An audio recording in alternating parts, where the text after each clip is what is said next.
on my phone, so hopefully Yes, that'll work. that's much more clear. Okay. That's better. Yep. I'm gonna shut my office door real quick and I'll come right back and we'll get it going. Sure. So, Okay, we are recorded and we are live streaming. Good morning, Miss Melissa. Morning, ma'am. Morning, everyone. Good morning. Good morning, Rob. Morning, Pete. Morning, Good Kevin. morning. Wow. How are you this morning? Good, how are you? Good, good.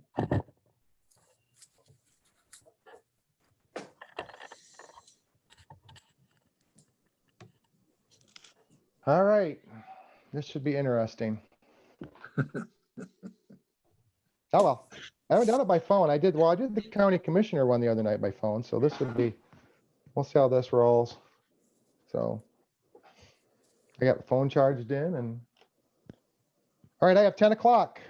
Nicole, we all set? Yes, sir. We are live on YouTube.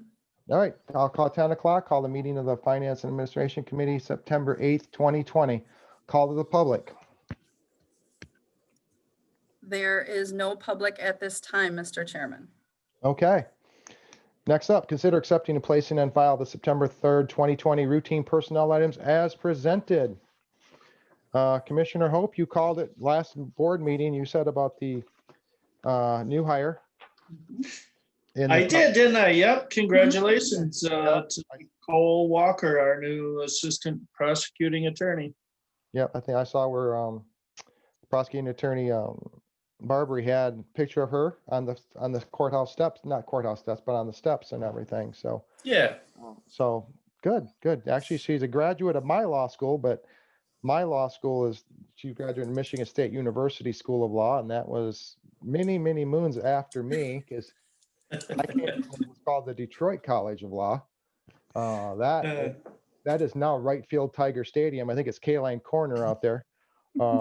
And they actually moved that school to Michigan State, and at one time was Michigan State University Detroit College of Law. And through the years and donations, changed that now to just Michigan State University School of Law. So there's a little history behind that. But so anyway, a lot of local attorneys came from Detroit College of Law. The older people, anyway, people with gray in their hair and everything. But okay.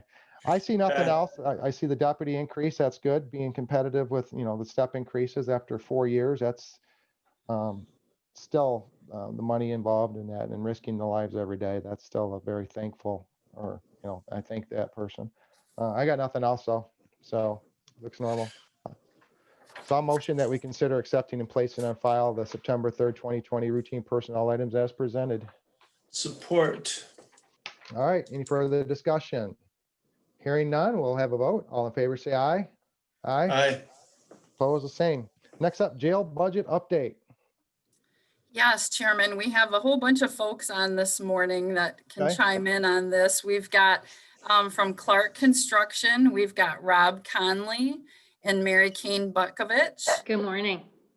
From Morning. Integrated Architecture, we've got Daryl DeHaan. Morning. And of course, Sheriff and Jail Administrator Lieutenant Dush are on this morning as well. Okay. So I had told everyone from Integrated and Clark that they had done a great job Tuesday night, but you wanted a little deeper dive into the budget on as far as the jail update. We talked a lot about floor plans and design attributes Tuesday night, but didn't touch really very much on the budget. So it looks like Daryl is sharing his screen right now with the budget. Excellent. I think Rob, are you gonna? Yeah, I'll walk us through this, folks. Perfect. We might as well, Daryl, if you'd scroll down to the very bottom, that's where we usually start, at the bottom summary, but everybody can see where we're at from a budget perspective. The overall county budget that we're working with is $40 million. Right now, at this level of design, we're approximately 36/10% over budget, 143,000. That's not real concerning at this stage of design. We have a ton of opportunities to bring that down. to where it needs to be. So this is a pretty regular and expected position perhaps to be at this level of design, which we're calling DD, which is design development. We've also, and Mary, I think will be talking about that here a little bit, but we also have opportunities with a group of design assist contractors that we're proposing to onboard to the team to help us with the design of their respective trade groups.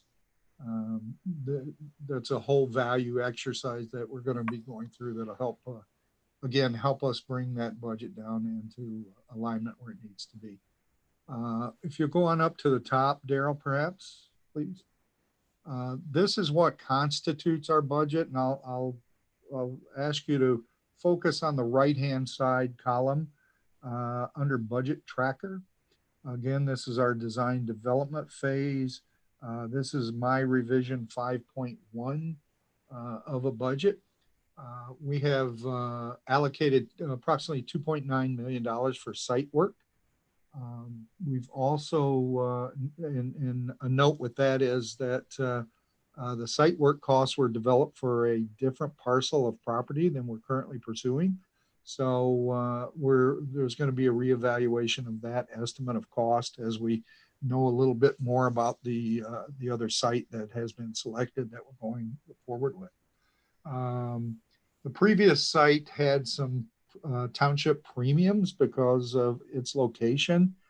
We were being asked to allocate dollars to pave, extend and pave currently a dirt road to get to our project site. It also involves some extensions of the utilities and so on. The new parcel of property, it doesn't appear at this point that we're going to have to meet those same requirements. So we've saved a little money there, and I've zeroed out that column of costs that we were maintaining. The new jail and sheriff's office building proper. And again, note, these are the hard building costs, the estimated hard costs for just the actual construction. $26 million in some change for the current estimated building costs. I'm also maintaining $400,000 for the new Sallyport and related construction at the existing courthouse, as well as $387,200 for the demolition of the existing jail complex. And once the new facility is constructed and operational, I think the proposed plan is that we're going to demolish the existing jail complex and maintain some new construction that will consist of a Sallyport and some holding cells, as well as an office that the sheriff can maintain his position at the county seat. With that construction, that's really preliminary design in that right now. So we've got some to continue through our design process and see what that develops into. But we were carrying construction dollars for the new storage and maintenance building. We've deferred those costs at this point until we can further get through our design process, our budgeting, buyout, and see where we land with overall budget and determine if there's an opportunity to bring that cost back into the main project. But as of now, we've deferred it and taken it out of the project scope for this time. As you continue on down, I'm still maintaining some contingency dollars, approximately $3.5 million in contingency costs. Again, we have a design estimating contingency of 6.5%, $1.9 million. Again, the small overage that we are for the budget right now, as we progress, if we go through buyout and further design, if we need to tap that contingency, we've got $1.9 million that we can look at there. As we continue on down, we have the direct or the CM, the construction manager's soft costs. These were contractual costs that we presented to the county when we were originally hired, consisting of some of our general conditions, our staffing costs, some insurance and bonding costs were included there. As we scroll down, we have Clark's construction fee, which is calculating at a 1.55% of the construction value.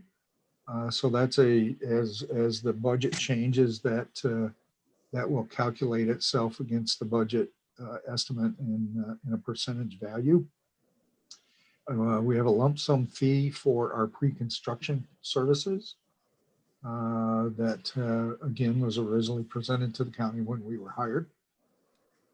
As we continue down, there are some other soft costs, I call them, or costs that we're attributing to the county side of the fence, but we've allocated budget dollars to handle those. There is a contingency of just about not quite 500,000, 447,000 approximately for contingent dollars for the county. The architect's fee, again, currently calculating as a percentage of construction costs of $2,097,000. The construction or the design team had some fixed fees when they bid and were originally hired of reimbursable expenses, FF&E, which is furniture, fixtures, and equipment design costs, permitting fees is a value that we've estimated for the building permit and related permit costs. Perhaps some dollars have been allocated to the county for legal review fees if required. There's a site topo and boundary survey that is just about to start on this new parcel of property. That was originally allocated by the design team. Builder's risk insurance, probably a good idea for the county to consider a builder's risk policy, and we've allocated fee dollars for that. Quality control testing, that's a third-party testing firm that we've allocated budget dollars to hire someone during the course of construction that will perform various tests on the construction materials as they're going in place. They'll do testing of the soils, compaction, density testing of the asphalt, probably steel testing, and just general construction tests to ensure that everything's going forward properly in the field. Subsurface soils investigation and geotechnical report. Again, we will probably be launching that very soon with regards to the new parcel. This is a firm will be hired to come out and perform soil borings in locations determined by the structural engineer to evaluate the soils conditions for us and make sure that we'll see what we're looking at for groundwater, compaction, density reports with the native soils. And that will assist the structural engineer in completing the design of the foundation system. We have construction documents, bid and printing. If the county incurs any printing costs to prepare any kind of documentation, the various prints and so on, we've allocated budget dollars for that. Bid advertising, again, if the county needs to advertise publicly in newspapers, things of that nature, and there's a fee, we've allocated a small amount of dollars for that. Land purchase, or option number 2 property, again, that we're currently pursuing. My understanding is there's a purchase agreement in play for $888,000 for the county to purchase this new parcel of property. We've got that budget amount allocated here. Just a general preparation information gathering value for the county is, it's a miscellaneous fee or budget that I've established for those costs should they be required. Office furniture and equipment, we've currently allocated $180,000 for the new furnishings that might be required within the office, and areas, workstations, desks, file cabinet, perhaps. The design team will be presenting furniture layouts, which just recently in one of our last team meetings, we reviewed some potential locations of furnishings and styles, but there's a long way to go for that. Once the new facility is completed, we've allocated a $20,000 line item just to move any existing furnishings, equipment, things out of the old jail over to the new property location. All of this tallies itself there at $3.8 million. Again, overall budget appears to be $40,143,062. Again, with our $40 million budget, we're slightly over that amount of $143,062, or 36/10%.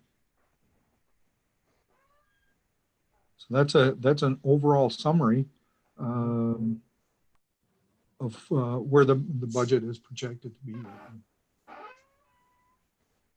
Okay.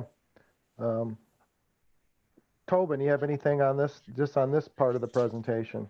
I have a couple questions, Rob. The builder's risk insurance, what kind of things does that cover? It's an extended policy for the county of if there's, and I'm not an insurance expert, not by any means, Tobin, but it was requested by the county attorney to be part of the contract. Okay. yes, that's where it came from. As far as its coverage amounts or coverage items, sir, sometimes it's acts of God, nature things, wind damage, tornado strikes, things of that nature. Generally,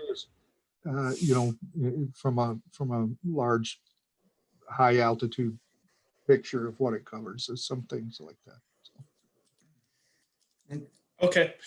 The other question I have is you talked about moving items from the old jail. Would that just be furniture, desks, filing cabinets, things like that? Or is there anything else? I don't know that list has fully been developed, Tobin. The sheriff would be best to help us with that, but my anticipation of what that covers is primarily usable furniture items, maybe anything that it can fit into the new construction and that is salvageable out of the old construction. But I think primarily furnitures and maybe a dedicated file. Yeah. Generally, it's loose equipment. Loose things out of the building. Loose equipment. The county has a new, fairly new phone system that we think that is a good candidate for relocating, and that it's new, it's current. So it's things like that. It's things that aren't attached to the building proper. Right. Okay. Commissioner Hope, this is the sheriff. So our plan would be to, this week starting, we'll document those items that have value, that, like there are desks, there are chairs and things that are new. So we certainly want to, capture those resources along with measurements and pictures. We're going to forward those off into, and lack of better, I don't know, I guess what her title is, like the interior design folks. And then they're going to start putting those into those offices. We kind of know what we can take that's usable and what we can't. Yeah. Okay. Thanks, Sheriff. Commissioner Horton, that's all I have right now. All right, thank you. I just have a few questions if I could. And again, I like to do these things in no particular order, not having seen this document till now. I'm just basing off what I'm just wrote down. In regards to the purchase of the property, we've now laid it out, the purchase price agreement. I don't think we've publicly said yet where it's at. Tobin, are you okay if we announce it right now, or Nicole, is that going to be okay? Because I don't think anybody's ever said that on a public meeting yet, have we? It's kind of confusing, Commissioner Horton, I agree, but it was action by the Board of Commissioners at a public meeting, and that purchase agreement, I would imagine, is very foiable And, you know, we had to submit a copy of the purchase agreement into our AP system to get the earnest money check, you know, so it's effectively out there. Okay, let's announce then, Tobin, if you're okay with it. I'm going to Yeah. say it's going to be at Remus and Somerton Road in Union Township. That is the location of it. So that's the first time I think that's been publicly said that I'm aware of. Couple things in regards to that and the purchase price of the 888. Does the fees to Clark and Integrated Architecture attach to that, or are those fees not included on that dollar amount? Those fees are not included on that dollar amount. Correct.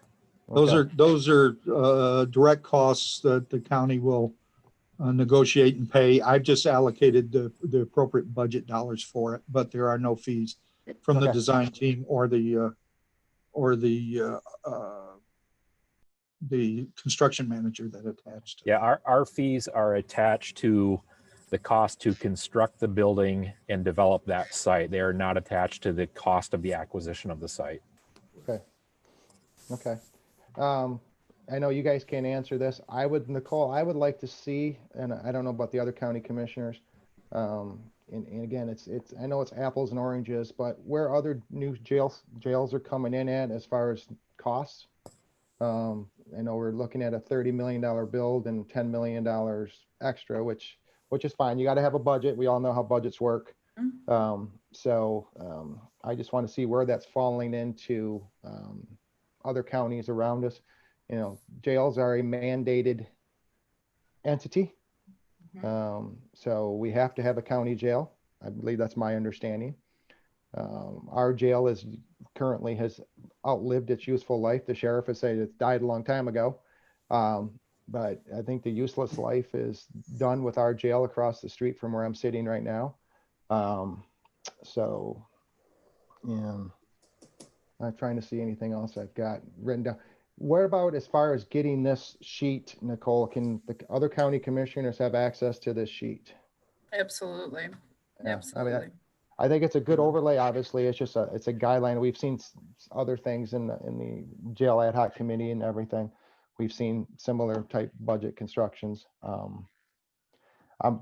guess one of my first consent, my initial understanding or remembrance was we were going to break ground this September before everything happened.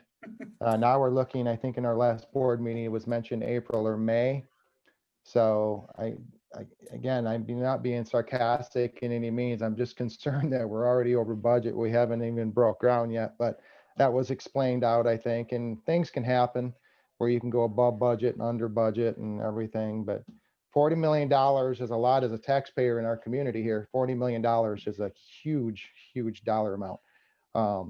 It's arguably, I'm going to say it's the largest undertaking we've done here. And I know it's since I've been on the board or since I moved to Isabella County. So I guess that one of the next things that's not going to come out of this meeting, but how are we going to pay for this? We've not had we've had some presentations, but the board has not even had a serious discussion, I feel, as far as exactly how this is going to be paid for.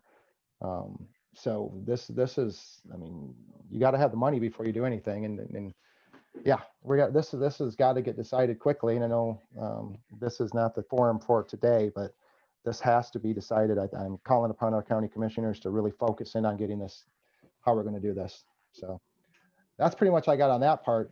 Does anybody else have anything to say or want to add anything? I think you identified the need, Commissioner, and I know that Rob is gonna, next on the agenda is the Clark Construction Company's first change order. And Okay. even though this is increasing the value of the contract, Rob's gonna talk about how it's actually, these design assist contracts have the opportunity to save across the entire construction budget. So we do actually have an opportunity coming up next on the agenda for some savings with this project. Okay. Yeah, Tobin, you have anything further on the $40 million jail? I do not, sir. Okay. Okay, next up, number 5. Thank you for all of your presentation too. Thank you very much. That's just a little staggering dollar amount for me is all, but that's okay, because it has to, okay, anyway. Understand. Next up, consider approving Clark Construction Company's prime contract change order number 001 in the amount of $70,446 for design assist pre-construction services for the jail and sheriff's project, and authorize the board chair to sign the same. Support. Oh, now we'll have discussion. Go ahead. Somebody's got, who's gonna make? Daryl, were you going to bring up the change order, or would you like me to? Was that the, yeah, I can bring that up here. Thank you. So I have the budget summary. I emailed it to you this morning. Okay. Let me see, maybe I can. Oh, give me a second. Oh.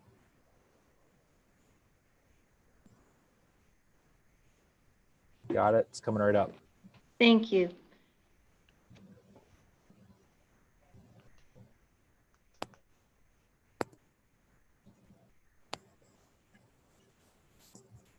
Perfect. Sure. So this is a prime contract change order, but to step back a minute, part of our original proposal included the idea of design assist. It was one of the principles we spoke about at our presentation. It's something we do as a company, which is bring in some of the major contractors on the project early to have them buy in really to the project on an early basis based on their qualifications and on a GMP amount, guaranteed maximum price, so that we early in the design development stage can start really honing in on the budget and working with those contractors and the design partners, really all partnering into the project to move the project forward in a basis that guarantees that it stays and works to stay hard on track and on budget. So one of the things we're doing for this project, because as you said, with COVID and also with the fact that now we're extending when we start the project, there's potential additional cost there. So what we've done to help minimize that is we have used this design assist process.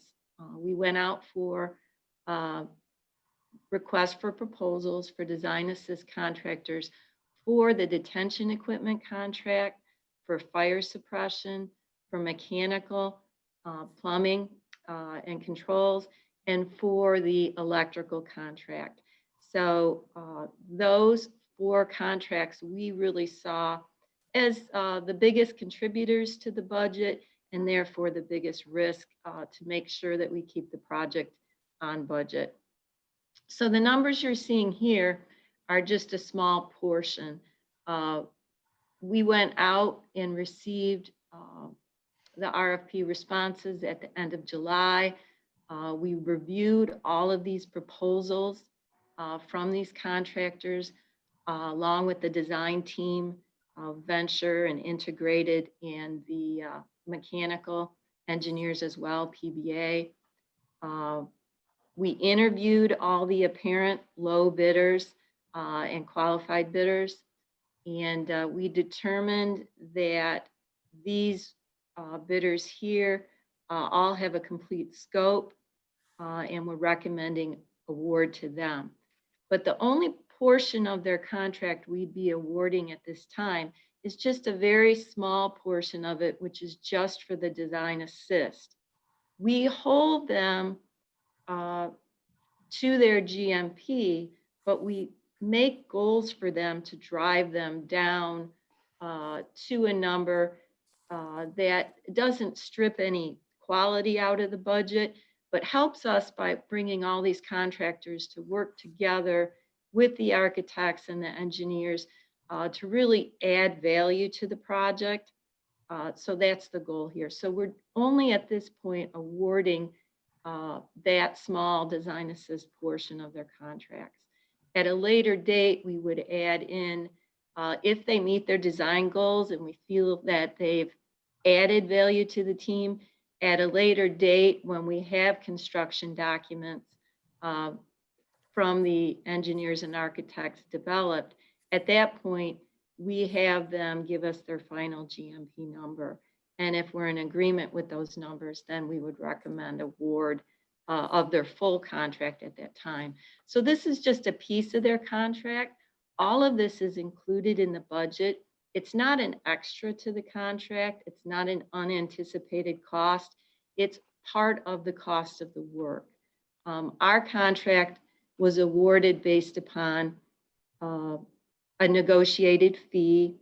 The fee percentage for our general liability insurance and the fee percentage for our bond, along with our set staff costs and general condition costs for the project, the cost to have a job trailer to run the project, that type of thing is what falls in the general conditions. So it was always based on a fee plus the cost of the work. So our fees, as Daryl and Rob were indicating, are based on the cost of the work. And the cost of the work are the cost of the trade contracts to perform the work. And so it's a portion, there's a small portion of that associated with this. But all of this is anticipated. It's all included in the budget that Rob went through with you. And in fact, the numbers that we've gotten back from our design assist contractors at this point are already close to 100,000 under the original budget that we had put together. So we're driving in the right direction, and we'll continue to go forward in that direction. I do not anticipate at all that this project will be over budget, even with the additional timing of, holding off on construction now to start in the spring was actually a cost-saving idea ultimately, because to start this fall, we would have run into winter conditions that we weren't able to get out of the ground fast enough on because of the delays of COVID. And it would have caused some extra costs for winter conditions on the project. And it was more viable to spend the time designing the project properly and starting the project in the spring when we can avoid those winter condition costs. So you're spending a little money on staff now during this time, but the money for the planning and the design of the project will be, the savings from all of that in the long run will far outweigh that. Okay. And so anyway, these are the design assist packages for the detention equipment contractor, the fire suppression, the mechanical contractor, and the electrical contractor. And as I said, it's just a small value of what their actual contract, their GMP amount 1.5 will be. million for that, whatever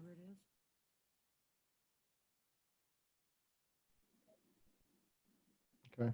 Well, one thing that I'll add, Mary Kane did a really nice job describing that from the design team's standpoint, is that having trade partners that have their finger on the pulse of the market, and that means the availability of components of their work, a knowledge of their suppliers and what supplies are doing right now. We've asked in every pre-bid meeting of these design assist partners, is what you've seen, is it attainable? Are you seeing any supply chain issues? For instance, wood right now in the industry has gone up 200%. The availability of plywood sheathing and studs has gone way down just due to the supply chain issue being severely affected by COVID. So on projects of ours, it's making the change of a previously designed wood project to a steel project because we just can't get it, or it's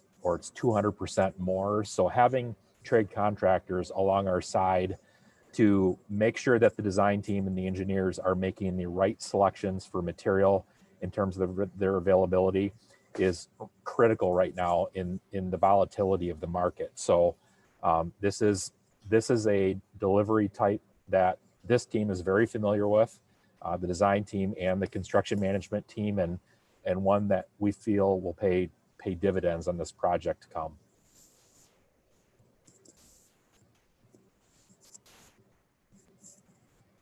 Chairman Horton, if I may, one, Go ahead. one thing that really helped me to understand this whole process, that Mhm. 26 million in hard construction costs that Rob talked about includes, and Rob, please correct me if I'm wrong, Mhm. includes this 16,253,000, the value of all these design assist packages. Or I should say the value of all of these packages. Design assist is just a piece of it, but that total in the last page of this is actually included in that 26 million that you're talking about. I know one thing that Rob has always said to me is that these contracts constitute about 52% of construction costs. And so our opportunity to, set these guaranteed maximum prices helps us lock in 52% of the construction budget. Correct. Nicole, Having you're 100% correct in your statements. And Excellent. these costs are anticipated in the overall budget. As Mary had stated, they actually came in a little less than I had estimated and created a budget line item for them. So due to the competitive bidding of these design assist contractors, we ended up getting some good value. And also I'll mention just top-notch contractors performing, these categories of work. Have experience with them. They're a long time in the market. They've got great experience with the jail construction. And so we've got a good group of partners that we're anticipating bringing on board here. So, That's a good and point, Rob. we'll also be setting goals. I've set goals in our initial meeting with these folks to understand that, we currently are slightly over budget. We have to maintain or bring that within budget constraints and maintain that throughout the balance of the design. So they're aware of that. And they're already starting to research opportunities for us to look at, again, without sacrificing quality, but, or not just price slashing, but ways to legitimately bring our costs down. And so they're going to assist in that. I expect we'll see some reduction in our overall budget in their category. Okay. All right. Commissioner Hope, anything on this? No, I just think it's interesting, this design phase, and it certainly makes sense to bring people in process now. It makes perfect sense to me, so. I guess one of the questions I've had, and I think other commissioners, I think at least one other commissioner mentioned in our last board meeting in regards to the local aspect of it. Are these, I'm assuming, Michigan-based companies? I'm familiar with some of the bidders involved, but I'm not familiar. Are they local? Mount Pleasant, Isabella County, Clare County, Gratiot County? Where are these located? Some of these places. They're all Michigan-based contractors. Okay. And it was put out in the plan rooms and the local area for competitive bid. But I don't believe any of these particular contractors are in Isabella County. Okay. We did have responding contractors from Isabella County. Oh, Actually, electrical contractor. His cost was higher. And in interviewing him, he just didn't quite bring the same level of expertise we felt to the table as the contractor were suggesting. Okay. I think Master Electric is they're from Gladwin in Gladwin County, and Total Fire Protection is Grand Rapids based. William E. Walter Company is based in Flint. and Poly Jail, I misspoke on. They're actually not in Michigan. They are not. They're based in Indiana. but they are the absolute premier supplier of detention equipment, particularly the prefabricated cells concept that we're proposing and using. They've done a number of Michigan-based jail projects. They currently have the Wayne County Jail. They're supplying all the detention equipment there. Saginaw County Jail, that's just about complete. They've supplied all the equipment for that jail. Alpena has a jail going on that Paulie is supplying that equipment. Branch County, which we are doing as Clark Construction, they're supplying all the equipment for that project as well. So, Rob pointed out, I can't stress enough how thrilled we are at the quality of these contractors to have this level of contractor be willing to be this competitive. I think speaks to the fact that it is a good decision to have moved forward with spending the time on design and designing properly to keep the project in budget. Okay. and Commissioner Horton, it's worth noting that the balance of the contracts will be, again, openly competitively bid. We'll be encouraging local contractors to pursue those wherever they can. These other contracts won't have this design assist expertise requirement, I guess, in-house capability. So that'll open it to perhaps the market a little broader for painters and flooring contractors and drywall contractors and concrete and cement contractors. So there's a lot of work yet to be bid, and it'll be advertised statewide as well, and hopefully procure more of the local market where it makes sense. So. Very good. Tobin, anything else? No, sir. All right. I just, like I said, this is why we have a contractor, and this is why we have our architectural teams, because this stuff is, this is their bailiwick, this is their expertise. And, this isn't, like I said earlier, I probably maybe misspoke on certain things, but this is why in a project this size, you need professionals and you need people that you can trust. And I think working together so far that I've been impressed with Clark and also with Integrated Architecture. And I look forward to working with them and have the county work with them, getting this project done. Sheriff, real quick, Sheriff Maney, you still on the line? 'Cause I don't have a general picture on who's on yet. Yep, I'm here. One of the Ms. Lukovich, what she mentioned, as far as saving costs, one of my concerns, I know it makes sense, perfect sense not to start digging in September and wait till spring. But I do know that with the useful life on the jail that I mentioned earlier, I mean, you have stated numerous times that it's just not when, but but when it's going to happen as far as a major expense with the jail. I know you can't predict anything, but is that everything okay with your timeline, pushing it back 6 months, 7 months? Obviously we want to do something sooner than later, but with the coronavirus outbreak and some different things, it's just everybody's life got slowed down, so we understand that. We still in here issues. We've done, knock on wood, better, I think, this budget cycle with repairs to the building infrastructure. We did have 3 boilers. One was already out of service. We're kind of limping by 2. Of course, 1 failed. So that's a $10,000 or $15,000 hit right there, just 1 piece of equipment, but we can't be down to 1 and have that fail. So, we had over 100+ sprinkler heads go bad. They were all starting to rust, so we had to replace all those. So it's just a constant. Now, I will say we haven't had any sewer issues this year, which was been the biggest thing plaguing us. We still have that on our radar because we were told on the last group that if the second phase of that sewer and water drain system fails, we would probably have to shut the facility down for an unknown amount of time, farm all of our inmates out and stuff, and then to other agencies, other sheriff's offices and jails. Of course, we couldn't, especially lay anybody off. We're still going to have new intakes. We're going to have transfers back and forth. It would just be a very logistic nightmare. So all of those things are very real in our mind yet, and we hope that we'll just kind of slide through until we can put some sticks in the ground and make this a reality. Okay.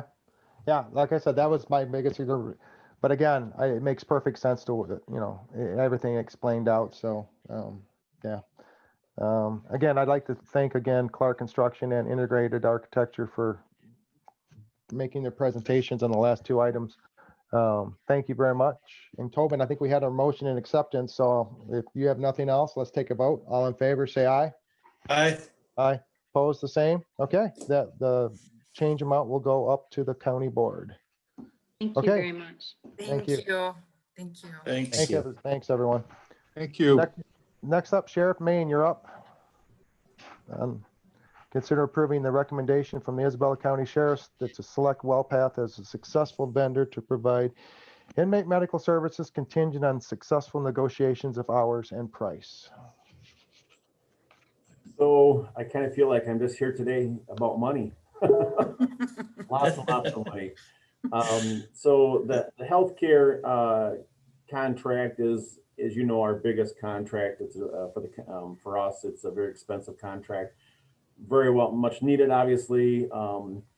And as everything goes, prices always seem to kind of go up. So as the county requires, we put an RFP out. We had 3 bidders come back that all passed the test of getting it through, so we could kind of evaluate them. That Nicole's office takes care of it for us. It is really like comparing apples and bananas. It's all written differently. It's very difficult. Lieutenant Dush, the jail administrator, is on with us today, and his number 2 sat down for almost a day and just took notes, and they read through and they tried to find and back and forth and back and forth. And so really what we came down to was in the packet there on that second page of my letter, kind of spells out the cost, but it also spells out, which more importantly, the hours. So you can see that, we were kind of in the middle of WellPath, who we have right now. They were called something different when we started the contract 3 years ago, but it's WellPath, and they've done a phenomenal job for us since I've been here, since day one. They've went above and beyond. They've done way more than they're required to do. So we're very, very happy with them. But as you see there, the difference in some of the numbers, the nursing hours alone, they're actually increasing their nursing hours. That's one of the things, if we select, or the board selects WellPath to move forward, we might want to negotiate that a little bit. We're comfortable with the hours we have now. So we may be able to adjust those hours in the negotiation portion of a contract, which might bring that cost down a little bit more for us. But if you compare that to the other 2 RFPs, it's a drastic change. That's where some of the numbers come from. So the one is, negative 728 hours, and the other one's 312 hours of nursing care. Last year, we had about 20 requirements to take inmates by ambulance out of the facility to an emergency department. I can only guess that would drastically start to rise if we had those less hours. And some of that is at night, maybe the nurse isn't here, or some of the times it was the nurse saying, no, this one's, maybe having a cardiac issue or something, we need to take them to the hospital. So, but without those folks here, the medical staff here, those hours, then it falls back on the correction staff, who are not trained to make those decisions, nor would we want them making those decisions. So I can see the emergency visits climbing. That means for us, inmates leaving the facility. That means increased overtime for covering shifts if it's going to be a long term. I mean, there's a ton of things that go on with that. So that could certainly raise our rates up and our costs up. The doctor hours are the same as about the nursing hours. WellPath kind of exceeds those. Medical waste was just one of those interesting things that whether they take care of the medical waste or not. If we selected ACH, we would have to take that on ourselves and that cost as well. And then some mental health hours. So when you look at WellPath, the one we're recommending to the finance committee to move forward, the cost does increase. I think we were at 351,000 or somewhere in there. I have to look back here currently this year. So it does go up a little bit. I think there's some room for some negotiation there on hours to bring that down a little bit. The difference from what we're paying today is about 74,000, but again, I think we can bring that down a little bit. The prescription caps are there as well. I know that's Commissioner Horton understands that pretty thoroughly. That's pretty standard what we have now. So it's that's kind of the high level overview of it. Lieutenant Dush can probably get into the weeds if you have questions, and we can move forward there.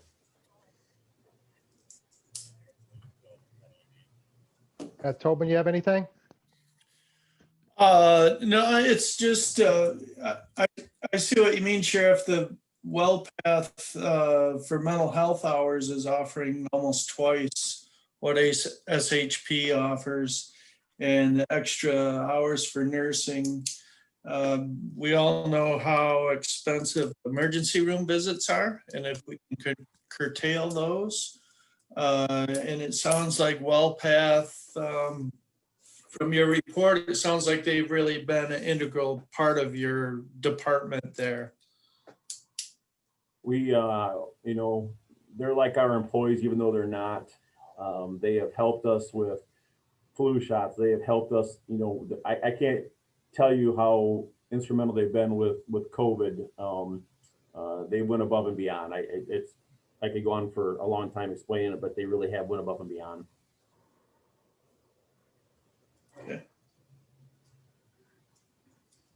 Okay. Sheriff, just a couple questions. I know that what is it, roughly a 20% increase? That's always a concern, but like you said, you feel you can get that down. And making a change, I agree, especially in this era. And if you're comfortable with it, I'm fully backing you on this. I mean, I think it's there's a lot of inherent costs that could be absorbed by this company. It sounds like you're comfortable in working with them. They're comfortable in working with you. I think that's a very positive thing. Again, a lot of mandates coming out, especially on the mental health side. So that's, you know, a lot of unknown costs. If you don't have that built in, there could be a lot of unknown costs to the jail. One quick thing, I saw it in the RFP, but I didn't see it in any memo, or at least this thing. This is a 3-year agreement. Is that a correct statement? Yes, sorry about that. That is correct. That's a 3-year commitment. Is there anything factored in as far as, is this hold our cost for 3 years? Is there for lack of a better term, an adjustment every year? Years 2 and 3, or how does that work? Yeah, there's a CPI, you know, consumer price index. They go off that. So I don't think that'll ever go down. So there will be an increase probably yearly. Okay. I just didn't see that. That's only my question. I just didn't see that listed. So, okay. Again, these are mandated services, and with the inmates as far as medical and mental health and pharmacy. And I know with the prescription cap, you mentioned that. I think there are some carve outs and certain medications, but that's, that is what it is on that cap. So I've got nothing further. So Tobin, I'll make a motion that we, unless Sheriff, you don't have anything else to add, do you? No, sir. No, I do not. All right. So I'll make a motion that we consider approving the recommendation from the Isabella County Sheriff's Office to select WellPath as a successful vendor to provide inmate medical services contingent on successful negotiations of hours and price. I'll support that. Okay, I said we're quick. I saw that just as I was reading it. Hours and price, Sheriff, will that be included in the presentation to the full board when we bring this forward, or will you have that information, you think, or not? Well, and I've had some conversations with Nicole in regards to this, like when it's the right time to do that, because there's RFPs out there. I think when we select, that RFP, then we'll go back and start that negotiation prior to signing any contracts. Okay. I see Nicole shaking her head, so I'm hoping I had that right. Yep. You got that exactly right, Sheriff. Yes. Okay. So we accept the RFP, then we negotiate it down if we want to. Yep. Yes. Very good. Okay. Thank you. And if we could make sure we have something to let the commissioners know too, that that's going to be for a 3-year RFP. I think that's okay. I'm good with it. All in favor, say aye. Aye. Aye. Opposed, the same. Okay, it goes forward. Next up, the secure alarm systems. So who's going to do that one? Miss Michelle is here this morning. I can't see. I can only see 4 faces. Tobin, Nicole. I don't know how to do this thing on my phone properly, so I'm just. I struggling. think it's tougher on the phone, but as Michelle gets talking, I think you'll start to I see do. her I'll probably picture. see her pop up. So, okay, go ahead. Go ahead, It's, Michelle. This is a standard contract we do with them every year for our services for all our buildings that use them, which is pretty much all of them. We have included the public defenders in this as well. They have to be separated cost-wise because of the MIDC, the way we pay their bill. But everything is pretty much standard, and with all we've added, which is cameras at the jail, and we've added all the door readers here in our lower building. They only went up $840. They're really trying to work with us. Okay. Tobin, anything? No, sir. I'm good. I've got nothing. I think we've seen this before, so, Every year. yep. So Mhm. I've got nothing further to add. Okay. Okay, You want to do the wonderful. motion or want me to, Tobin? I'll do the motion. Yep. Consider approving the agreement with Secure Alarm Systems Incorporated for the period of October 1st, 2020 through September 30th, 2021 for the security at the trial court, sheriff's office, county building, and commission on aging in the amount of $44,280, and authorize the board chair to sign the same. And I will support that. Any further discussion? Hearing none, we'll have a vote. All in favor, say aye. Aye. Opposed, the same. It goes forward. Okay, thank you, Michelle. Thank you. Thanks, Michelle. Even though, Chairman, we had one staff report for both issues, we did break it out into two motions on the agenda because they are two separate contracts. Right, I saw that with the MIDC, so Mhm. do we have to, okay. So, all right, so we got to do the next one then too, right? Yes, sir. Sorry. Tobin, you want to do Sorry. that one? You want to do that one also? Yep, I'll do that one. And that reads, consider approving the agreement with Secure Alarm Systems Incorporated for the period of October 1st, 2020 through September 30th, 2021 for the security at the Public Defender's Office in the amount of $3,468, and authorize the board chair to sign the same. And I will support that also. Any further discussion, Tobin? Nope. I got nothing. All in favor, say aye. Aye. Aye. Opposed? Okay, goes forward. Thank you, now again, Michelle, on that one too. Next up, God, we got so many of these, I lose count. Let's see, on item number 9, consider approving the completion of the State Tax Commission Form L-4029-2020 tax rate request affirming each county approved millage rate and authorize the board chair and the county clerk to sign the same.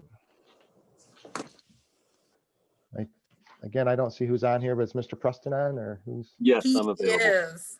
All right, sorry. I can't see anything, so I don't know who's on, so. All right. Go ahead, Paul, if you got anything to add to this.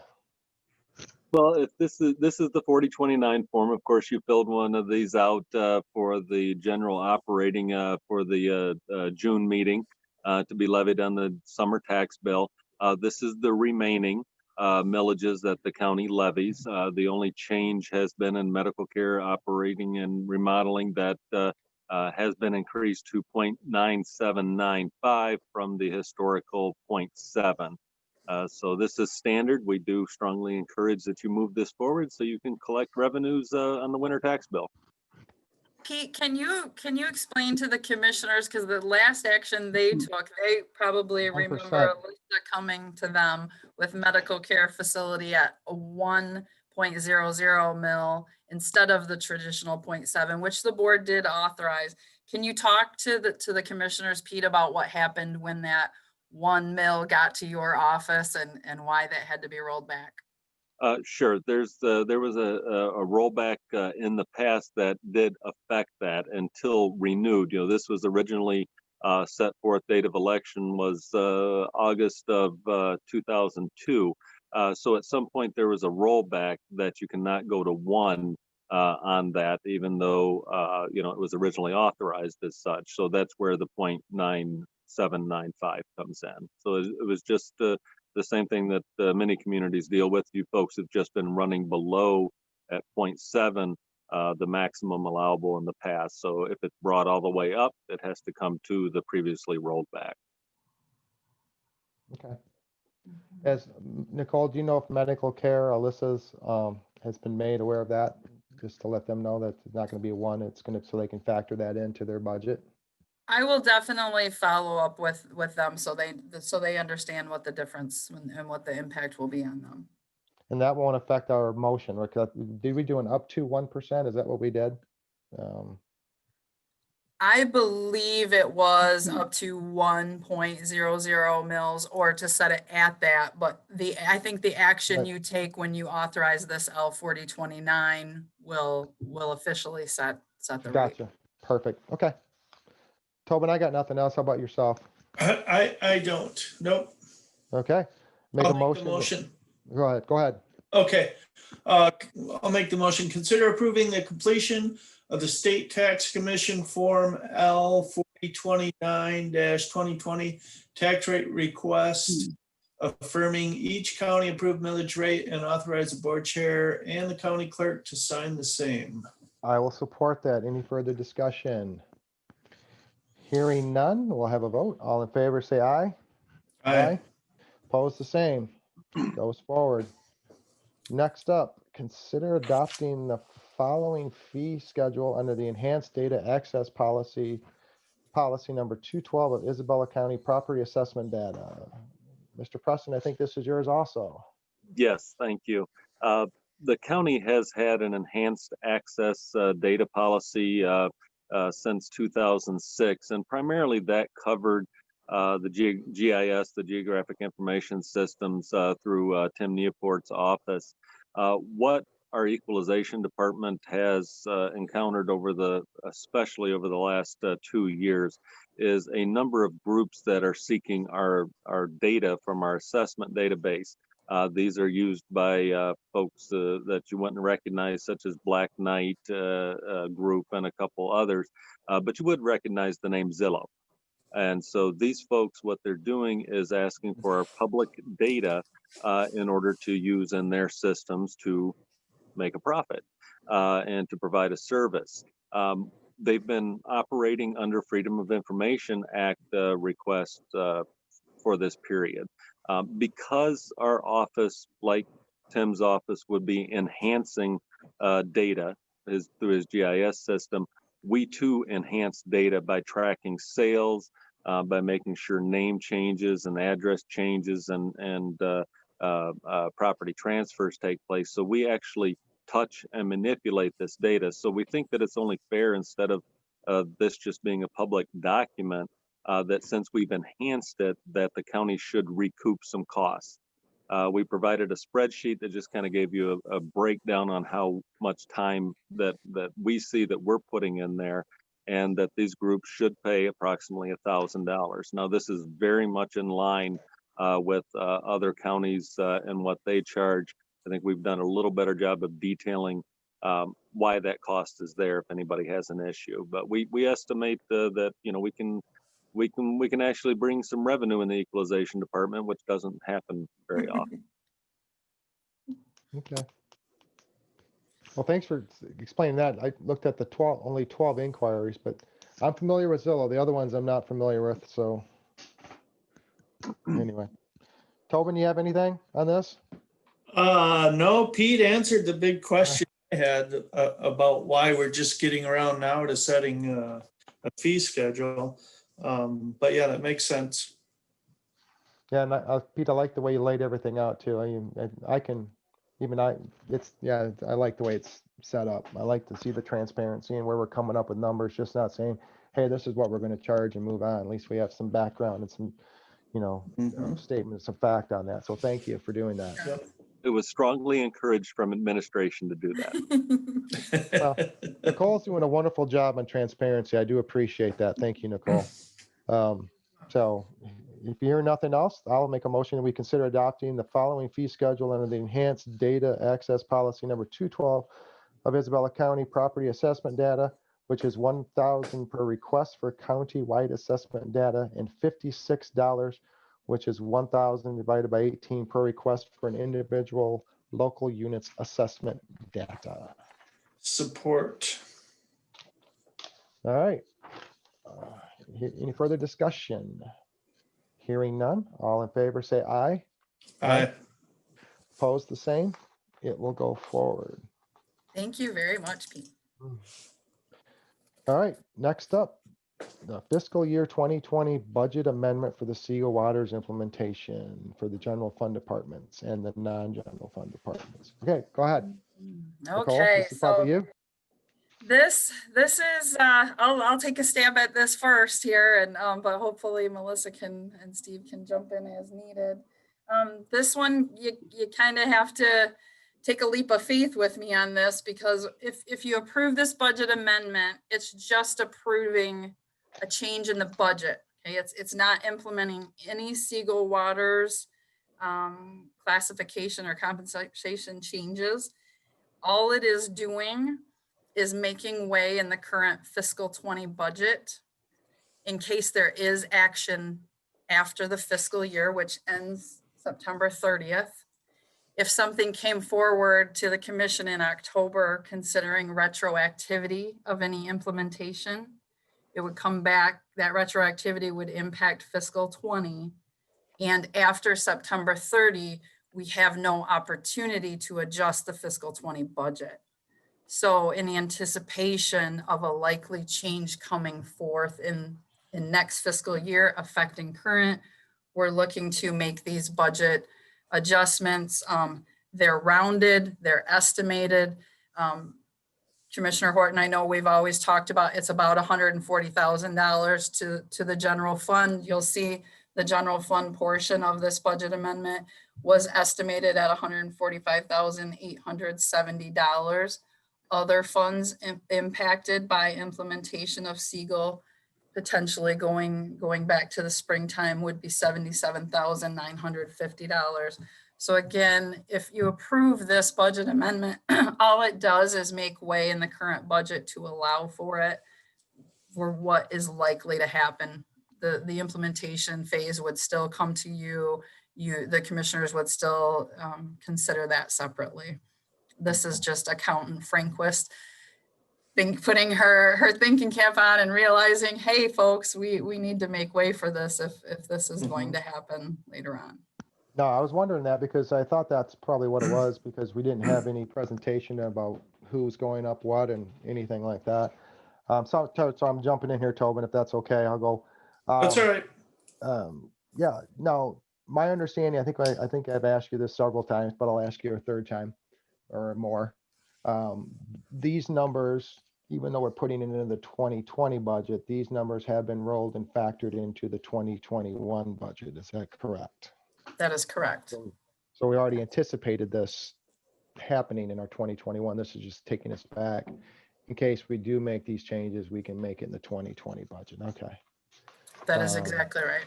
Yeah, when we brought that, if you remember that first draft that came with our 2.4, I believe, the big deficit there, that first draft, that did not include that. And then after that first meeting and after your directive, I think we budgeted about 269,000. So about half of that was 140. So this is where you get the 140 from, just to kind of do a full circle of it's in there. It's in the 21. This is the other, those who have not gone this year, with the intent, for Margaret when she returns to, just so we have that in there because the alternate or the, if we didn't put it in there, we would still pay it or whatnot, but there wouldn't be a budget. And then that comes to, Steve and the audit part at the end of the year where you're going to have 5 or 6 departments that are over budget, and it goes in our audit that we had a budget variance of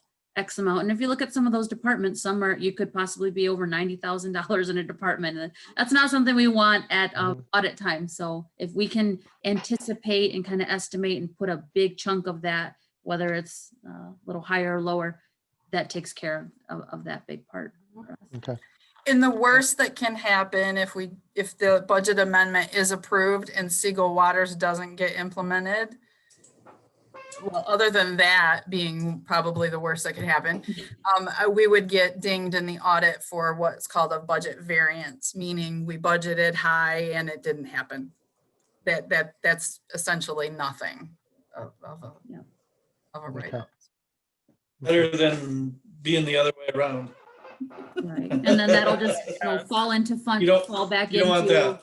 fund balance, and it's like yeah, Mhm. doesn't get implemented, so it's, Exactly. yep. Thank you for your diligence, Melissa.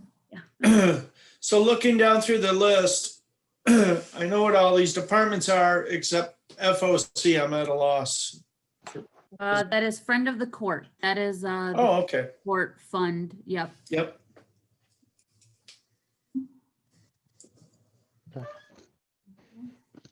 Tobin, anything else? Nope. Okay, I'll make a motion, consider approving the fiscal year 2020 budget amendment for Siegel Water's implementation of remaining general fund departments in the amount of $145,870 and non-general fund departments in the amount of $77,950 and authorize the board chair to sign the same. Support. All right, it's been motioned and supported. Any further discussion? Hearing none, I can actually say seeing none now because you can actually raise your hand on these little things, but hearing and seeing none, we'll take a vote. All in favor, say aye. Aye. Opposed, the same. It goes forward. Number 12, invoice list discussion. Commissioner Hope. Quite a lot of work on that Child's Creek still. Other than that. Yeah, I've pretty. Muskegon River Youth Home, that's one we haven't seen yet. But Mhm. There was one question I had. Just give me 1 second. Okay, never mind. I answered it. I just looked at it. Sorry. Yeah, that's the, we looked at I was just looking at the well path at 29. So that will be probably looking at, I'm not going to try to do the math on that one. Third, whatever $26,000 increase or something like that, give or take. So anyway, like I said, a lot of mandated services and it's mandated. So sheriff's doing the best that he can possibly do on that. So anyway, I've got nothing on the invoices. Tobin, anything else? no, sir. Okay. Before we can call the public, then I'll ask Nicole on something. So any public out there, Nicole? There is no public at this time, Mr. Chairman. Okay. Tobin, you have anything to add or do anything? I know it's. Nope. Are you still on your evening morning rotation? Is this almost? I nighttime? am. It's almost time for me to go to bed. So if I go on for the next couple hours, you're gonna have, never mind. I'll tune you out eventually. There, you'll mute me in the speaker video. Okay, I got you. Just real quick, Nicole, I noticed when I was looking at on the sheriff's department today on the RFP, I just got on the county website just to see in regard to that because I didn't see a time frame, and I did see like a 3-year time frame on that.